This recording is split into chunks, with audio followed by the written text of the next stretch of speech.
할렐루야. 오늘도 아름다운 찬양으로 하나님께 영광 돌린 글로리아 찬양 4개 하나님의 은혜와 축복이 함께하길 원합니다. 또한 오늘 말씀으로 하루를 채우시는 여러분들에게 하나님의 은혜와 평강이 동일하게 하길 원합니다. 평안하십니까? 네, 아멘. 네, 믿음이 충만하십니다. 그런데 아마 대부분의 사람들은 이 평안하다라는 인사에 평안하지 못합니다 라고 대답할 것 같습니다. 온 세계가 코로나로 인해서 다들 어려운 상황 가운데 있습니다. 코로나의 아픔을 직접적으로 겪는 것뿐만이 아니라 경기 침체나 관계 단절 같은 여러 어려움들이 우리 가운데 있습니다. 어느 누가 이런 바이러스 때문에 이러한 상황에 직면하리라고 생각했겠습니까? 어떤 사람들은 코로나 이전, 비포 코로나, 코로나 이후, 애프터 코로나로 나눌 정도로 우리의 삶에 큰 영향을 주었습니다. 그리고 우리의 마음에도 많은 영향을 준 것 같습니다. 이를 증명하는 말이 있죠. 코로나 블루라고 들어보셨을 것입니다. 이 말은 코로나로 인해 갖는 우울감을 갖는 것을 얘기합니다. 자신이 혹시 코로나에 옮을까봐 외출도 하지 못하고 우울감과 무기력감에 사로잡힌 사람들이 코로나 블루에 걸린 사람들이다 라고 볼 수 있습니다. 이로 보건대 요즘 많은 사람들이 우울감과 불안감에 사로잡혀 있는 것 같습니다. 오늘 말씀을 통해 이런 불안감에 대해서 승리하는 방법을 찾고 하나님의 평안 안에서 살아가시는 우리가 되기를 축복합니다. 여러분들은 이 질문에 대해서 어떻게 생각하십니까? 그리스도인들은 불안하지 않을까요? 네, 그렇지 않습니다. 불안이라는 것은 믿는 자들에게도 예외는 아닙니다. 많은 구약의 인물들도 그랬습니다.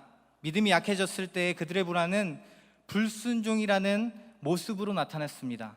가뭄 때문에, 그 불안 때문에 약속의 땅에 머물러 있으라는 하나님의 명령을 저버리고 애굽 땅으로 내려가거나 이방 민족이 이스라엘로 쳐들어왔을 때 하나님을 의지하기보다는 강대국을 의지하는 모습을 보입니다. 신약에서 예수님의 제자들은 풍랑 때문에 자신이 죽을까 봐 두려워서 배 안쪽에 있는 주무시는 예수님을 깨웠습니다. 그때 예수님께서는 이렇게 말씀하셨습니다. 어찌하여 이렇게 무서워하느냐? 너희가 어찌 믿음이 없느냐? 불안해하고 무서워하는 제자들을 향해 믿음이 없느냐라고 꾸짖으셨다는 것입니다. 오늘 말씀의 시편의 기자도 마찬가지였습니다. 시편 42편 5절, 11절 그리고 43편 5절에는 동일하게 이렇게 기록되어 있습니다. 내 영혼아 내가 어찌하여 낙심하며 어찌하여 내 속에서 두려워하는가? 하나님을 믿는 시편의 기자도 불안해하는 모습을 지금 보여주고 있다는 것입니다. 또 9절과 10절 말씀에서 보면 자신을 향한 원수들의 압제로 말미암아 슬프며 그 대적들이 말하기를 내 하나님이 어디 있느냐라며 조롱한다며 기도로 탄원하고 있는 시편 기자의 모습을 볼 수 있습니다. 이처럼 하나님을 믿었던 인물도, 많은 인물들도, 예수님과 함께 했던 제자들도, 그리고 오늘날 예수를 믿고 살아가는 우리조차도 불안 속에서 자유롭지 못하다는 것입니다. 그렇다면 불안이란 무엇입니까? 오늘 말씀에서 나오는 불안의 히브리어 원어 하마는 슬피 울다, 소동하다, 내적인 동요가 있다라는 뜻을 가지고 있습니다. 즉 오늘 말씀으로 바꾸어 보면 어찌하여 나는 슬피 우는가? 어찌하여 내 마음이 소동하는가? 어찌하여 나의 마음은 동요하는가로 해석할 수 있습니다. 즉 불안은 우리의 마음에 낙심이 되고 종종 슬피 우는 원인이 되기도 하며 마음의 소동이 일어나 우리 안에 내적인 동요를 만들어냅니다. 이 불안은 걱정과 두려움의 결과임과 동시에 알 수 없는 곳에서부터 찾아온 불안감을 포함합니다. 이러한 불안감은 그렇다면 어디서 오는 것입니까? 바로 사탄에게서 오는 것입니다. 사탄은 그리스도인들에게 걱정을 주고 불안감을 심어줍니다. 하나님을 온전히 믿지 못하게 만들고 믿음에 대해 의심하게 만듭니다. 우리가 그리스도라는 영원한 평강을 얻고 평안을 얻었는데 평생도록 불안하지 않는 것이 정상이 아닌가라고 우리는 질문이 들지만 잊지 말아야 할 사실은 예수 그리스도를 믿고 평안을 얻은 자일지라도 불안은 평생토록 싸워야 할 우리들의 숙제라는 것입니다. 오늘 시편 기자처럼 말입니다. 본문의 시편 기자의 마음에 불안이 찾아왔습니다. 본문 11절 상반전의 말씀을 다 함께 합독하시겠습니다. 시작. 내 영혼아 내가 어찌하여 낙심하며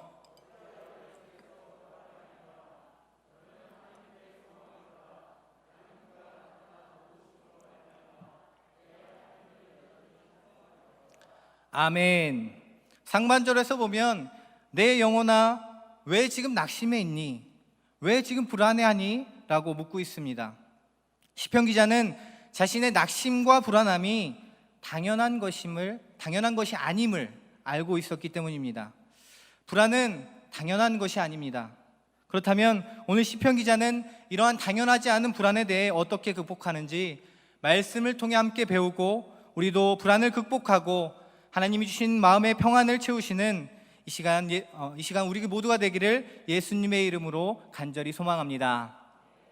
불안을 이기는 첫 번째 방법은 함께 하시겠습니다. 불안의 실체를 아는 것입니다. 불안의 실체를 아는 것입니다. 지피지기면 백전백승이다 라고 말합니다. 불안의 실체를 알면 우리는 그에 대해 대처하는 방법을 알 수 있습니다.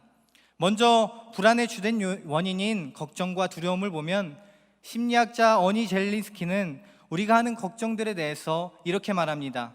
40%는 절대로 일어나지 않을 일, 30%는 이미 일어난 일에 대한 것이며 22%는 굳이 걱정할 필요가 없을 정도로 사소한 것이다 라고 말입니다. 그리고 남은 8% 중 4%는 걱정해봤자 소용없는 일이고 남은 4%는 우리의 힘으로 충분히 바꿀 수 있는 문제다라고 말하고 있습니다. 즉, 이 문장을 한 문장으로 정리하면 걱정할 필요가 없다입니다. 이렇게 걱정할 필요 없는 일에 하는 걱정들, 세상에서는 일반적으로 이 불안에 대해서 두 가지로 분류합니다. 먼저는 외부적인 요인에 의한 불안입니다. 즉, 돈이 없어서 불안하던가 육체가 병이 들어서 마음이 불안하던가 지금처럼 코로나19로 인해 마음이 불안해지는 것이 바로 외부적인 요인입니다. 그리고 내적인 요인에 의한 불안입니다. 알 수 없는 불안감이나 걱정에 의한 불안감 같은 내부적인 요인입니다. 그런데 이 두 가지 불안의 요소들을 잘 살펴보면 그리스도의 평안과는 완전히 반대의 요소들로 가득 차 있는데 모든 요인들이 영적인 존재인 사탄이 우리에게 심어주는 불안감이라는 것을 알 수 있습니다. 만약 우리가 전쟁을 한다 생각해 보십시오. 특히 이 전투는 성 안에 있는 우리들과 성 밖에 있는 적들과 싸우는 공성전입니다. 우리는 수성을 하고 있고 악의 세력은 성을 점령하려 하고 있습니다. 적군은 이 성을 점령하기 위해서 우리를 무너뜨리기 위해서 별의 별수를 다 쓸 것입니다. 군사들을 보내고 불화살도 쏘고 추석기로 돌도 쏘아냅니다. 그런데 이러한 방법들보다 훨씬 더 쉽게 성을 점령하는 방법이 있습니다. 간단합니다. 성 안의 사람들에게 불안감을 심어주면 됩니다. 그들 스스로 그 불안감에 먹혀서 전의를 잃게 만들고 그들 안에 분란이 생기게 합니다. 사단은 이 방법을 우리에게 사용하고 있습니다. 우리에게 불안을 심어주어 스스로 무너지게 만드는 것입니다. 사랑하는 여러분, 세상 사람들은 이러한 불안을 당연하다 말하지만 그런데 사실 이러한 불안은 당연한 것이 아닙니다. 불안은 하나님께서 믿는 자들에게 주신 평안을 방해하는 악의 씨앗입니다. 평안의 성에 사는 사람들을 공격하는 악의 세력의 공격인 줄 믿으시기 바랍니다. 이러한 불안에 나를 내버려 두지 말고 대항하시는 저와 여러분들이 되시기를 예수님의 이름으로 축복합니다. 불안을 이기는 두 번째 방법은 함께 하시겠습니다. 기도와 말씀입니다. 철학자 알랭드 보통은 자신의 저서 불안에서 불안의 원인을 몇 가지로 정리하였습니다. 그 중에 한 가지, 불안의 원인은 사랑의 결핍에 있다라고 말하고 있습니다. 이를 신앙적 측면에서 우리가 바라본다면 우리가 그리스도의 사랑 안에 거하지 못하면 당연히 믿음이 떨어지게 되고 결과적으로 불안에 휩싸이게 된다라고 귀결이 됩니다. 즉 하나님의 사랑 안에 거하지 못한 사람은 불안할 수밖에 없습니다. 따라서 우리가 불안에 휩싸이지 않고 그리스도의 평안을 누리기 위해서는 하나님의 사랑에 지속적으로 거해야 할 줄 믿습니다. 하나님의 사랑에 지속적으로 거하는 방법, 그 방법은 우리가 알다시피 기도와 말씀밖에 없습니다. 예수님께서는 말씀하십니다. 마태복음 26장 41절 말씀에 시험에 들지 않게 깨어 기도하라. 마음에는 원이로되 육신이 약하도다 하시고. 아멘. 우리들의 시험거리인 불안에 빠져들지 않기 위해서, 우리가 알지 못하는 새에 시험에 들지 않기 위해서 우리는 깨어 기도해야 할 줄 믿습니다. 우리가 깨어 기도할 때 적을 방해하는 우리의 마음의 성벽이 두꺼워져 사단이 우리를 공격할 때 방어하고 승리할 수 있습니다. 불안을 이기고 하나님의 사랑에 지속적으로 거하기 위해서 기도와 함께 필요한 것은 말씀입니다. 말씀을 의지하는 기도는 그저 단순한 간구가 될 수도 있습니다. 왜냐하면 하나님의 방향성과 전혀 다른 방향성의 기도가 될 수 있기 때문입니다. 따라서 말씀과 함께 기도할 때 우리는 온전한 기도를 드릴 수 있습니다. 하나님의 말씀은 역사하시기 때문에 말씀에 따른 기도는 역사하는 힘이 있습니다. 또 말씀은 직접적으로 하나님의 사랑 안에 거하게 합니다. 요한복음 15장 10절 말씀에서 보면 내가 아버지의 계명을 지켜 그의 사랑 안에 거하는 것 같이 너희도 내 계명을 지키면 내 사랑 안에 거하리라. 아멘. 사랑 안에 거한다고 말씀하고 있습니다. 예수님께서 말씀하셨듯이 말씀을 지키는 사람은 그 사랑 안에서 거하는 사람이 될 줄 믿습니다. 강권적으로 역사하시는 말씀의 능력으로 하나님의 사랑에 거하게 될 것입니다. 사랑하는 여러분, 혹시 내가 불안 속에 빠져 있다면 오늘 본문의 말씀으로 기도하시고 말씀대로 살아보시기를 축복합니다. 로마서 8장 6절 말씀에서 육신의 생각은 사망이요 영의 생각은 생명과 평안이니라. 아멘. 말씀대로 사는 영적인 사람의 결과는 영원한 생명과 평안이라고 말씀하고 있습니다. 그러기에 육신의 생각을 이기시고 영적인 일, 기도와 말씀으로 모든 불안을 이겨내시는 사랑하는 임마누엘의 모든 성도님들이 되시기를 간절히 축복합니다. 불안을 이기는 세 번째 방법은 함께 하시겠습니다. 승리의 경험입니다. 승리의 경험인 줄 믿습니다. 우리는 불안의 실체에 대해서 제대로 알아 기도와 말씀으로 그 불안과 싸우다 보면 주님 안에서 승리를 얻게 됩니다. 이 승리의 경험은 우리의 삶의 귀중한 자산이 됩니다. 왜냐하면 사탄이 또다시 우리를 불안으로 공격하려 할 때 우리는 이에 어떻게 대처해야 할지를 기억하고 행할 수 있기 때문입니다. 예를 들어 여러분들의 직장에서 여러분들의 일을 마치고 이제 돌아온다고 생각해 보십시오. 여러분들은 자동차를 타고 집으로 돌아온다고 가정해 봅시다. 매번 돌아오는 길이 밀려서 한번 다른 길로 와보니까 그 도로는 차도 밀리지 않고 굉장히 빠른 속도로 집에 돌아올 수 있었습니다. 그렇다면 다음날 우리는 어떤 길로 집에 돌아오시겠습니까? 익숙하지만 밀리던 대로로 오시겠습니까? 아니면 낯설지만 빨리 올 수 있는 길로 오시겠습니까? 아마 모든 분들은 후자를 택하실 것입니다. 우리의 인생도 이와 같습니다. 우리가 불안에 빠져서 그냥 그렇게 살고 있다면 그 방법은 우리에게 분명히 익숙합니다. 그러나 이 방법은 틀린 방법입니다. 하나님이 주신 방법으로 불안을 극복하고 이겼다면 그 승리의 경험을 되살려 또다시 승리의 길로 나아가야 합니다. 한번 이긴 상대와의 경기는 또다시 이길 수 있습니다. 하물며 예수님께서 이미 승리하신 사단과의 싸움을 예수를 믿는 우리가 질 리는 없다는 것입니다. 사랑하는 여러분, 사단이 주는 불안에서 승리하시기 바랍니다. 그리고 그 승리의 경험을 살려 또다시 승리하십시오. 이것이 요한일서 5장 4절 말씀에서 나오는 무릇 하나님께로부터 나서 세상을 이기는 사람들입니다. 주님이 주신 승리의 주인공, 사랑하는 여러분이 되시기를 예수님의 이름으로 축복합니다. 분명히 우리의 삶에는 불안과 평안이 공존하고 있습니다. 그러나 예수님께서는 이렇게 말씀하셨습니다. 요한복음 14장 27절 말씀을 우리 다 함께 합독하시겠습니다. 시작. 평안을 너희에게 끼치노니